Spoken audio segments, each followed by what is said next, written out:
দরজা দুটো একটু ভাগ করে। আমি যাচ্ছি রাঙা ঘোড়ার পরে, টক বইয়ে তোমার পাশে পাশে। রাস্তা থেকে ঘোড়ার ঘুরে ঘুরে রাঙা ধুলোয় মেঘ উড়িয়ে আসে। সন্ধে হলো, সূর্য নামে পাঠে, এলেন যেন জোড়া দিঘির মাঠে। ধু ধু করে যেদিক পানে যাই, কোনোখানে জনমানব নাই। তুমি যেন আপন মনে তাই ভয় পেয়েছ, ভাবছ এলেন কোথা। আমি বলছি ভয় করো না মাগো, ওই দেখা যায় মরা নদীর সোতা। আমরা কোথায় যাচ্ছি কে তা জানে, অন্ধকারে দেখা যায় না ভালো। তুমি যেন বললে আমায় ডেকে, দিঘির ধারে ওই যে কিসের আলো।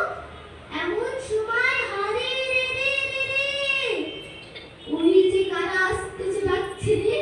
তুমি ভয়ে পালকিতে এক কোণে ঠাকুর দেবতা স্মরণ করছো মনে। বেয়ারা গুলো পাশের কাটা বনে পালকি ছেড়ে কাঁপছে থর থর। আমি যেন তোমায় বলছি ডেকে, আমি আছি, ভয় কেন মা কারো। তুমি বললে যাস দেখো কাউরে। আমি বলি দেখো না চুপ করে। ছুটিয়ে ঘোড়া গেলেন তাদের মাঝে, ঢাল তলোয়ার ঝনঝনিয়ে বাজে। কি ভয়ানক লড়াই হলো মা, যে শুনে তোমার গায়ে দেবে কাটা। কত কত লোক যে পালিয়ে গেল ভয়ে, কত লোকের মাথা পড়ল কাটা। এত লোকের সঙ্গে গাবে করে ভাবছ ওকা গেলই বুঝি মরে। আমি তখন রক্ত মেখে ঘেমে বলছি সে লড়াই গেছে থেমে।